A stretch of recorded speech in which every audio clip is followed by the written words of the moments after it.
사도행전을 보면 바울은 터키 동남쪽에 있는 길리기아 다소라고 하는 곳에서 태어났다고 합니다. 그는 출생할 때부터 로마 시민권을 가지고 있었는데 아마도 그의 아버지가 이제 유대인이면서도 로마 사회에 속한 사람이었던 것 같아요.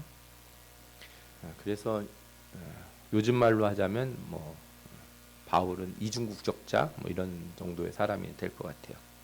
그는 유대인 베냐민 지파 사람이고 또 바리새인이었어요. 바리새파. 그리고 어린 시절부터 율법학자인 가말리엘에게 배웠다 이렇게 성경에서 나오는데 이 사람한테 배우는 게 그냥 동네 학원에 가서 배우는 정도 수준이 아닙니다. 그러니까 바울이 아마 유대인 그 지도자가 되는 그 사내들인 공의회가 있는데 공의회 의원이 되는 과정에 있지 않았나 이런 생각을 하게 됩니다. 그가 어려서부터 율법을 철저히 배워서 그리스도인을 핍박하는 일에 매우 열심을 내었어요. 그래서 그가 스데반 순교를 당할 때도 그 돌로 치는 일에 공모를 했고 예루살렘에 있는 그리스도인들을 죽이는 일에도 같이 했고 또 다메섹에 있는 제자들을 잡으러 떠나기도 했습니다. 그리고 우리가 잘 아는 대로 다메섹에서 예수님을 만나고 인생에 어떤 큰 전환이 일어나게 되죠.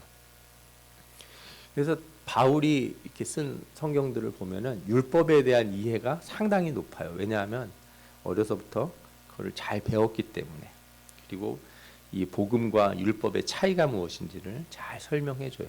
그래서 갈라디아서나 로마서를 보면은 오직 믿음으로 구원을 베푸시는 하나님의 은혜의 복음을 명확하게 전하고 율법과 복음이 어떻게 다른지 왜 율법으로는 구원에 이를 수 없는지를 잘 설명을 해요. 그리고 교회들마다 편지를 보내서 잘못된 율법주의 사상들, 이단적 사상들이 퍼지지 않도록 아주 주의 깊게 가르쳤습니다. 사도 바울이 순교할 때까지 한 33년간 선교 사역을 했다고 그러는데 가장 처음 선교 여행을 떠난 게 AD 47년이에요. 그리고 AD 67년에 죽게 되었다 이렇게 알려져 있습니다. 오늘 빌립보서는 언제 쓴 것이냐면 그가 마지막 선교 여행을 이제 하게 되고 로마로 잡혀오게 되죠. 로마로 잡혀왔을 때가 AD 62년에서 63년경이니까 죽기 한 4, 5년 전에 쓴 편지다 이렇게 알려져 있어요. 사실은 이제 이때는 조금 있다가 풀려나요. 우리가 빌립보서 보면은 풀려날 희망이 있다라는 것을 성경에서 볼 수가 있는데 잠시 풀려났다가 네로 황제 박해 때 다시 잡힙니다. 그래서 거기서 순교를 당해 죽게 되죠. 거의 후기에 쓴 이 편지 빌립보서인데 우리가 지난주부터 이 빌립보서를 같이 보고 있었습니다. 빌립보서에서 제일 먼저 중요하게 다루는 부분은 빌립보에 있는 교인들에게 서로 한 마음이 되라 하는 것이에요. 1장 27절과 28절에 보면 너희가 한 마음으로 서서 한 뜻으로 복음의 신앙을 위하여 협력하는 것과 무슨 일에든지 대적하는 자들 때문에 두려워하지 아니하는 이 일을 듣고자 함이라 이렇게 말씀했고 2장 2절에도 마음을 같이하여 같은 사랑을 가지고 뜻을 합하여 한 마음을 품어라. 2장 14절에도 모든 일을 원망과 시비가 없이 하라 되어 있어요. 특히 이런 말씀들은 빌립보 교회 전체의 한 말씀이기도 하고 교회의 중추적인 인물이었던 두 여성 유오디아와 순두계를 향한 권면이기도 했습니다. 지난주에 소개해드린 것처럼 이 둘 중에 한 명은 아마도 바울이 빌립보 교회 처음 세울 때 처음 세례를 받고 자신의 집을 선교의 처소로 내어준 옷감장사 루디아가 아닌가 이렇게 생각이 됩니다. 4장 2절에 이렇게 나오죠. 내가 유오디아를 권하고 순두계를 권하노니 주 안에서 같은 마음을 품으라. 한 마음 되는 게 참 중요해요. 가정이나 사회나. 그런데 어떻게 한 마음 되어야 되냐 그랬더니 오늘 성경에 나오는 것처럼 너희 안에 이 마음을 품으라 곧 그리스도 예수의 마음이니. 그러니까 한 마음 되려면 뭘로 한 마음 되어야 된다고요? 예수 그리스도의 마음으로 한 마음 되어야 됩니다. 우리나라 사람들은 통일 참 좋아하잖아요. 노래도 꿈에도 소원은 통일 그것도 부르고 음식점 가면 또 뭘 해야 돼요? 메뉴도 통일해야 돼요. 예, 이렇게 다 통일 한마음 되는 거 참 중요한 게 생각하는 사람들이 우리나라 사람들이에요. 그리스도의 마음을 품어서 하나가 된다는 건 어떤 것일까요? 오늘은 그 얘기를 좀 드리려고 합니다. 예수 그리스도의 마음으로 하나가 된다는 것은 쉽게 말해서 내 생각의 중심을 나에게서 예수 그리스도로 옮기는 거예요. 쉽게 말하자면 이런 거죠. 사람들은 자기 중심으로 이렇게 원을 그립니다.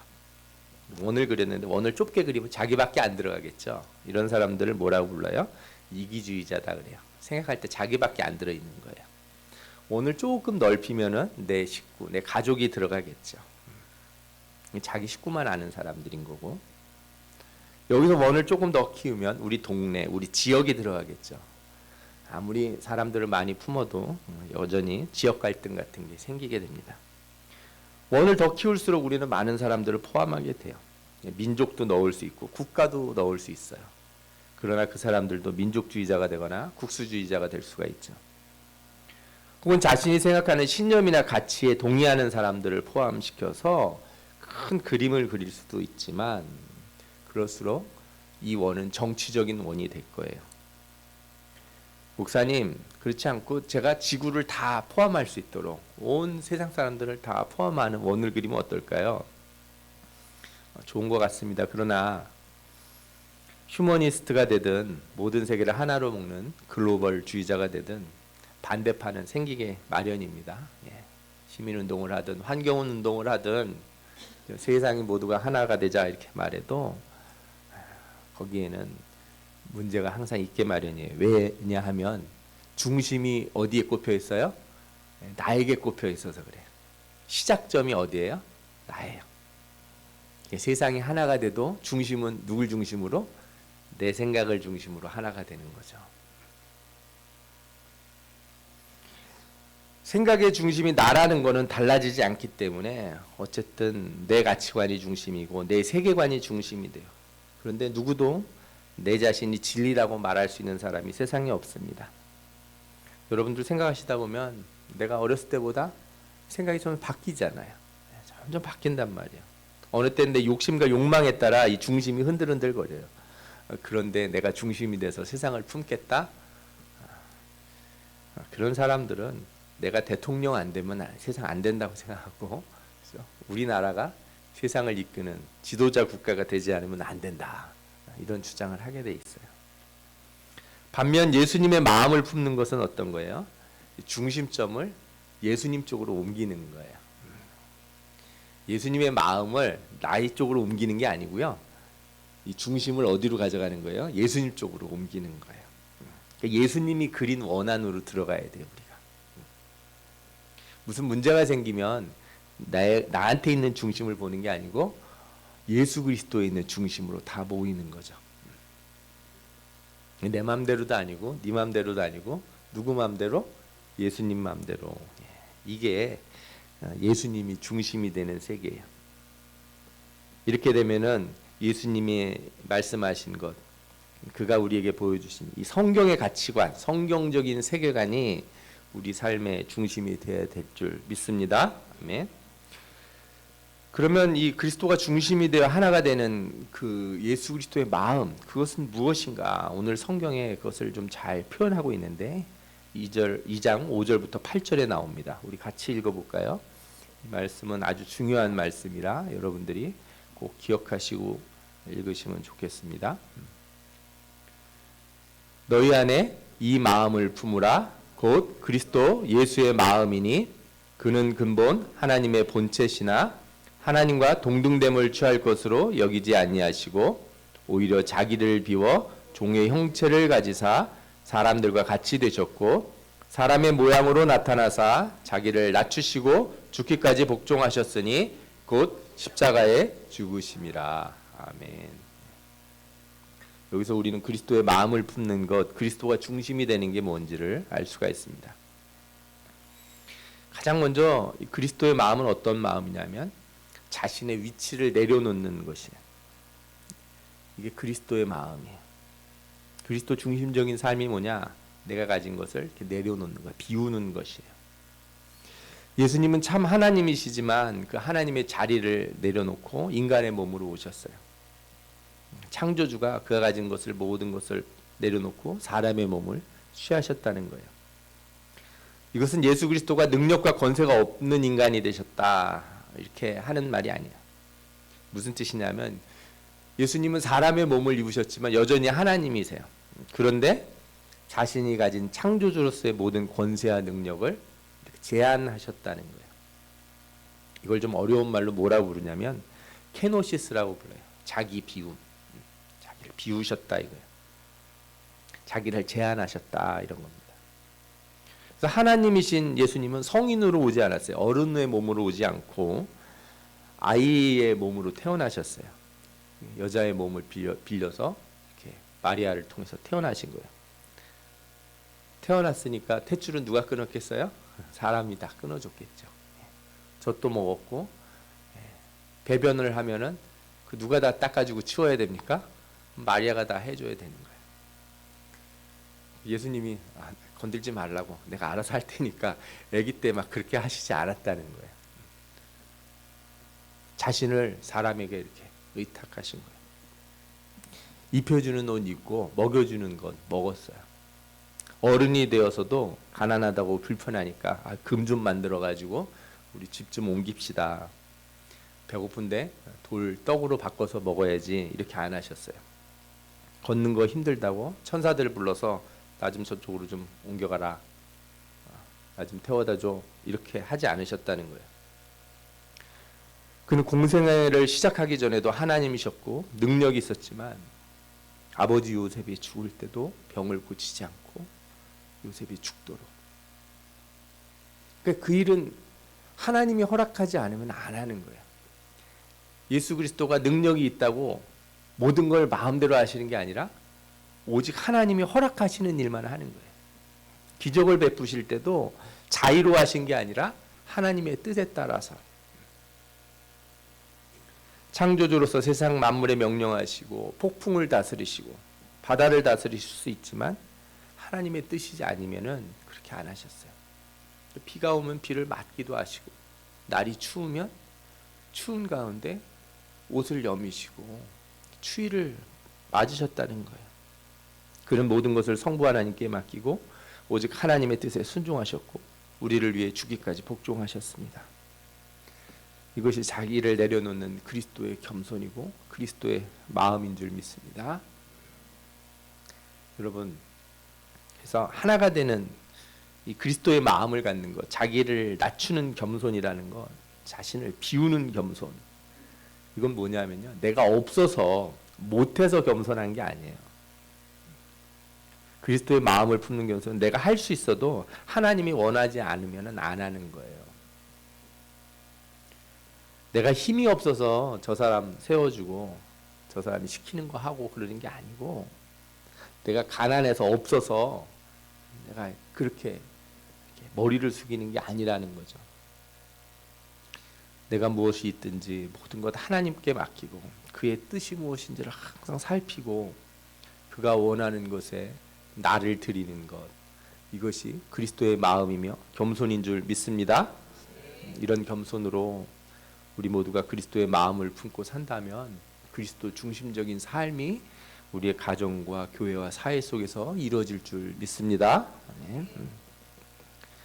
두 번째로 예수 그리스도의 마음은 사람의 마음을 가지셨다는 거예요. 이게 뭐냐 하면은 자기를 비워서 인간의 모습을 가졌을 때 외적으로만 사람이 되셨다는 건 아니에요.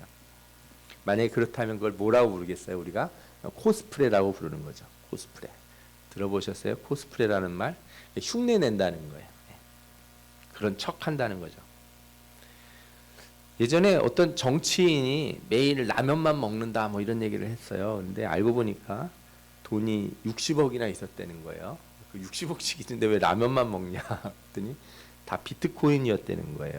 그래서 비판을 막 받았다는 겁니다.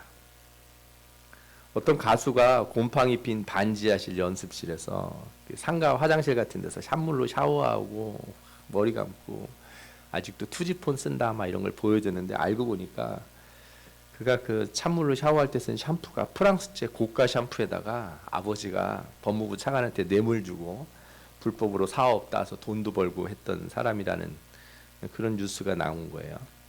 그러니까 사람들이 다 뭐라 그래요? 가난을 코스프레했다. 가난을 코스프레했다. 사실은 공감하지도 않으면서 그런 척 했다는 거죠. 쉽게 말하면 세계에서 제일 부자라고 하는 빌 게이츠가 사발면 먹으면서 나도 라면 먹는 사람들 마음을 알아. 이렇게 얘기하면 우리가 뭐라 그러겠어요? 웃겠죠.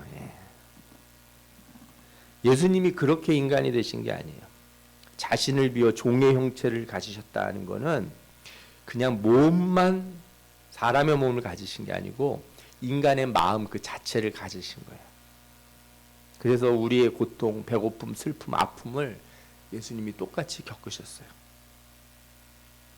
그래서 주님은 죄 가운데 헤매 있는 우리 인간의 삶을 온전히 이해하시고 우리의 짐을 지셔 주신 것입니다.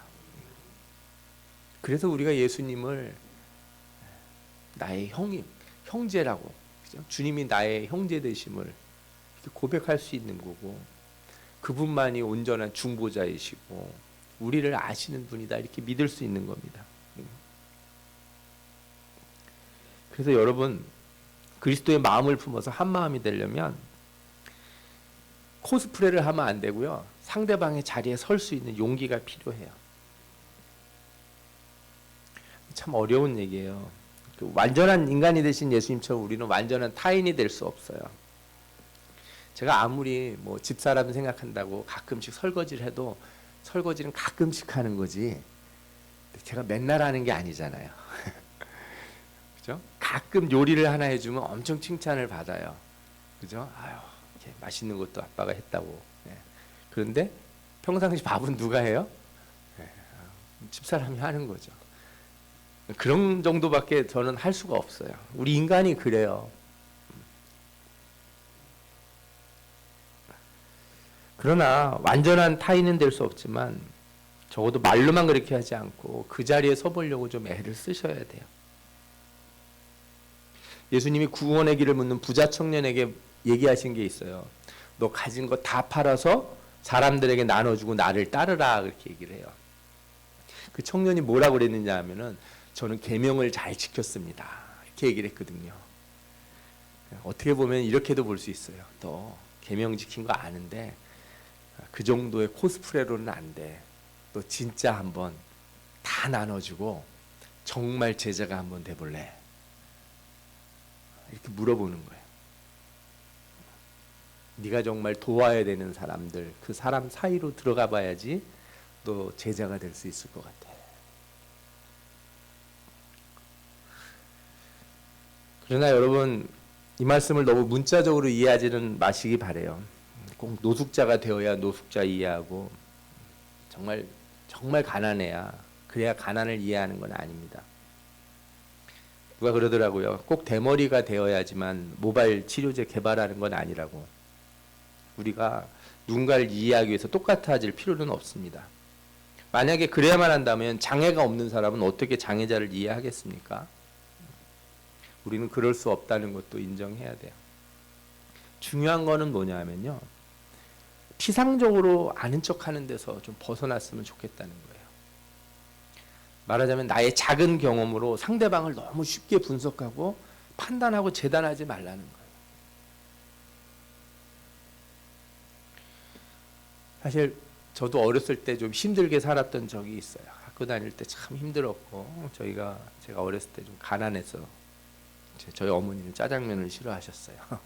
뭐 이런 노래 가사처럼 그렇게 어려운 삶을 산 적이 있어요. 그러나 옛날에 제가 약간 그랬다고 해서 나도 힘든 거 알아, 이렇게 얘기하는 거는 결코 좋은 행동이 아니라는 거죠. 요즘은 누가 작은 행동 말 하나 하는 거를 이렇게 보면 그 사람을 이렇게 프로파일링 하는 사람들이 많아요. 프로파일링이 뭐냐면 이렇게 경찰이나 이런 범죄를 연구하는 곳에서 범인들의 심리를 분석하는 거예요. 저 사람이 왜 저런 짓을 했나. 혹은 TV에 영향을 많이 받아서 그런지 몰라도 아이들만 봐도 쟤는 어릴 때 상처가 많아서 그래. 집이 가난해서 자격지심이 있어. 뭐 교만해서 그래. 뭐 인정받지 못해서 그래. 마치 심리학자나 된 것처럼 사람들을 평가하고 재단하는 일이 너무 많아요.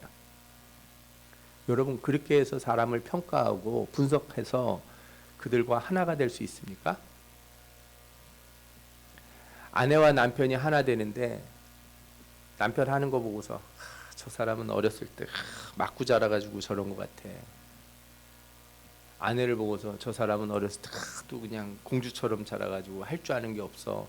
그렇게 분석한다고 내가 부인과 혹은 남편과 이렇게 하나가 될 수 있냐고요.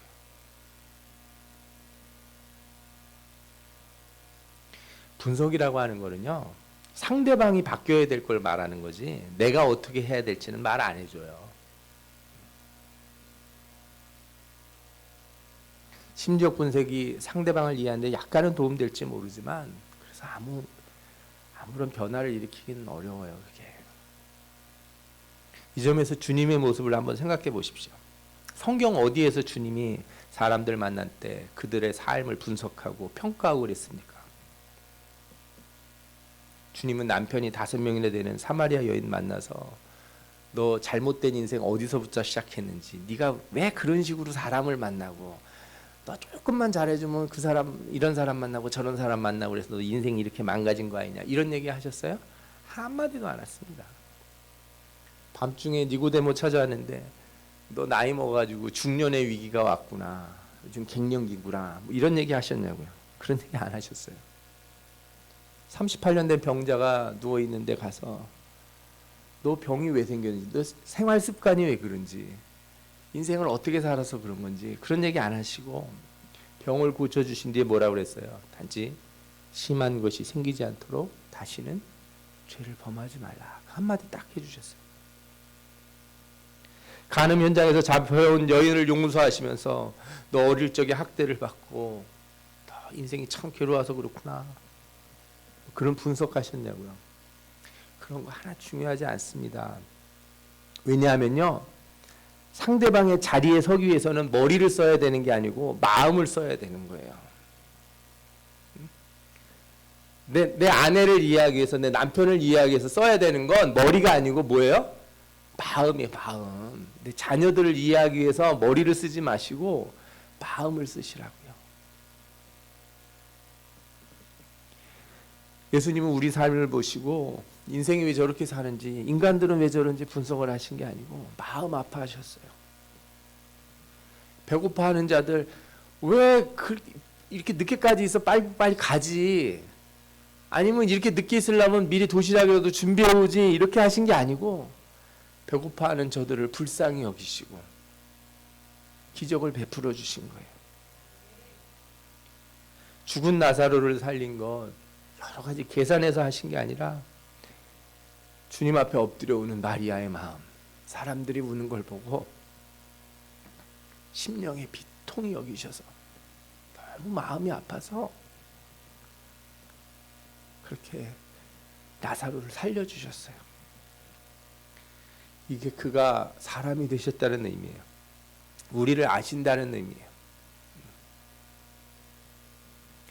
여러분, 가정이나 교회에서, 사회에서 하나가 되고 싶으십니까? 그러면요, 사람 평가하고 분석하지 마시고 공감하는 사람이 되시기 바랍니다. 부탁인데, 저 사람은 옛날에 살길 이렇게 사는 것 같아, 가정 환경이 저래서 저래, 배우지를 못해서 그런 것 같아, 고향이 어때서, 성격이 어때서, 이렇게 분석하지 마시고,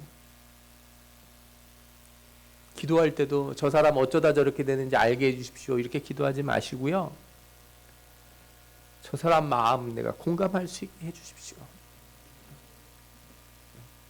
내 아내, 내 남편이 왜 저런 사람이 됐는가, 이거 자꾸 생각하지 마시고 저 마음 내가 알게 해주시고 그를 위해서 울 수 있게 해주십시오.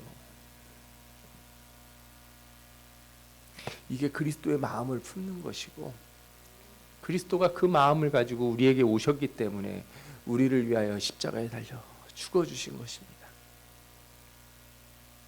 그리스도의 마음으로 여러분들도 가정과 교회에서, 사회에서 하나 되는 사람 되시기를 축원합니다. 끝으로 오늘 말씀에는 이렇게 자신을 비우고 낮추시고 사람의 마음을 품으시고 공감해 주신 예수 그리스도를 통해서 하나님이 어떤 일을 하셨는지 말씀해 주고 있습니다.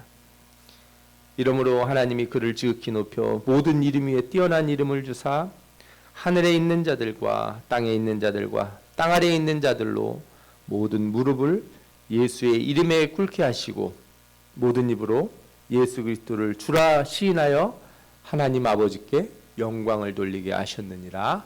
아멘. 이 말씀은 예수 그리스도의 순종을 통해서 하나님이 하실 일을 말씀하시는 것이기도 하고, 또한 그리스도의 마음, 이것을 품는 자들에게 하나님이 어떻게 하실지를 말씀하시는 것이기도 해요. 다시 말하면 우리가 그리스도의 마음을 품고 그를 중심으로 하나가 되면 사람들이 우리를 보고 예수 그리스도를 주라 시인하게 된다는 거예요. 그죠? 내가 사람들의 마음을 품어주고 그들의 자리에 서기를 원하고 공감해주고 그럴 때 사람들이 뭐라고 그랬어요? 저 사람 예수님의 마음을 품은 사람이구나. 많은 사람들이 예수 그리스도를 주라 시인하고 하나님께 영광을 돌리게 된다는 거예요. 나의 겸손함은 그래서 누가 드러나는 거예요? 주님이 드러나는 것이, 하나님의 영광이 드러나는 거예요. 우리가 자꾸 착각을 하는 일이 있어요. 뭐 대단한 거 해야지, 세상에 나가서 뭐 큼지막한 일 하고 성공해야지. 물론 그런 거 하면 좋겠죠. 기왕이면은 다 잘 되는 게 훨씬 좋지 않겠습니까? 그러나 여러분들, 사람들이 공감하는, 감동받는 건요, 내가 부자가 됐다고 사람들이 감동받는 게 아니에요. 내가 잘 된다고, 내가 뭐 성공했다고 사람들이 나한테 감동받지 않아요. 물론 세상 사람들은 뭐 열심히 노력하고 애쓰고 그래서 성공할 때, 저 사람 참 어려움을 극복하고 성공했으니 참 감동이 된다, 이렇게 말할 수 있을지 모르지만, 우리가 주고 싶은 건 그게 아니잖아요. 내가 사람들한테 주고 싶은 건, 우리가 주고 싶은 건 나의 인간적인 성취, 나의 인간적인 어떤 결단과 극복의 어떤 그런 휴먼 히스토리가 아니고 예수 그리스도의 모습이어야 돼요. 예수 그리스도의 모습은 내가 생각하는 것으로는 잘 안 나타나고, 그래서 성경에서 가르치시는 것으로만 드러나게 돼 있어요. 우리가 그리스도를 닮는 겸손함을 가져야지, 세상 사람들처럼 코스프레를 하면 그리스도가 안 드러나요. 이번 주에도 그 목회자 세미나가 있어서 갔는데, 거기 목사님, 우리 저 장신대 총장 목사님 그 얘기를 하시더라고요. 착한 일을 한다고 그러놓고 교회에서 뭐 쌓아놓고 막 사진 찍고 이렇게 악수하고, 그건 누구를 위한 거예요? 주는 사람을 위한, 주는 사람의 이 드러나기 위해서 하는 거잖아요. 그분이 그러시더라고요. 크리스마스 때나 이럴 때, 헌금할 때 전부 무기명으로 해서 그 돈 모아가지고 가난한 사람들에게 보내고 그러죠. 자기 이름 쓰지 말라는 거예요. 그분 얘기가. 그리고 그렇게 드려진 거는 이렇게 선한 일에 쓰도록 하자는 거죠. 누가 드러나도록? 예수 그리스도. 수제이연금 같은 거 할 때 내 이름 내는 게 아니고 예수님 이름 써내는 거죠.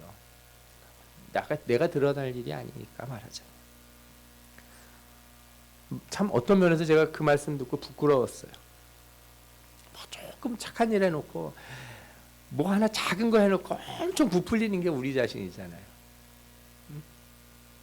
가정에서도 그냥 애들도 보면 그래요. 청소 한번 하면 제가 청소 얼마나 했는데요, 막 이래. 방 청소, 지방 청소 지가 하는 건데 그걸 했다고 그렇게 유세를 떨어요. 우리 주일학교 애들도 그럴 때 많아요. 목사님 제가 이거 했어요. 제가 잘했다고 그래요. 그렇게 시작을 하는 거니까. 그러나 그리스도 중심의 삶으로 우리가 더 성장해야 되지 않겠습니까? 우리가 온전한 겸손, 온전한 그리스도의 마음을 품는다면 예수 그리스도가 드러날 것이고 모든 것이 하나님께 영광이 될 줄 믿습니다. 아멘. 여러분, 그리스도가 중심이 되는 길, 그의 마음을 품는 것입니다. 나를 비우고 온전히 상대방을 자리로 내가 내려가는 것이어야 돼요. 사람들의 마음에 공감할 줄 아는 사람이 돼야 돼요. 부탁드리건대 분석하고 비평하고 그러지 마시고, 그렇죠? 네. 마음을 먼저 품어주는 사람이 되시기 바랍니다. 그럴 때 우리는 모든 다툼과 허영을 버리고 온전히 같은 마음을 품고 하나님의 영광을 드러내는 삶이 될 줄 믿습니다. 그러면 여러분들 부부가 하나님의 영광을 드러내는 삶이 될 거고, 사람들이 여러분들의 가정을 보고 저 가정을 보면 하나님께 영광이다, 우리 교회를 보고 하나님께 영광을 돌릴 걸 믿습니다. 여러분들이 속해 있는 모든 곳에서 그리스도의 중심의 삶이 이루어진다면 우리의 삶을 통해서 예수 그리스도가 증거되고 하나님께 영광을 돌리게 될 줄 믿습니다. 그리스도의 마음을 품고 그리스도 중심의 삶을 살아 하나님의 영광이 풍성한 축복이 여러분들의 삶에 충만하시기를 축원합니다. 아멘. 기도하겠습니다.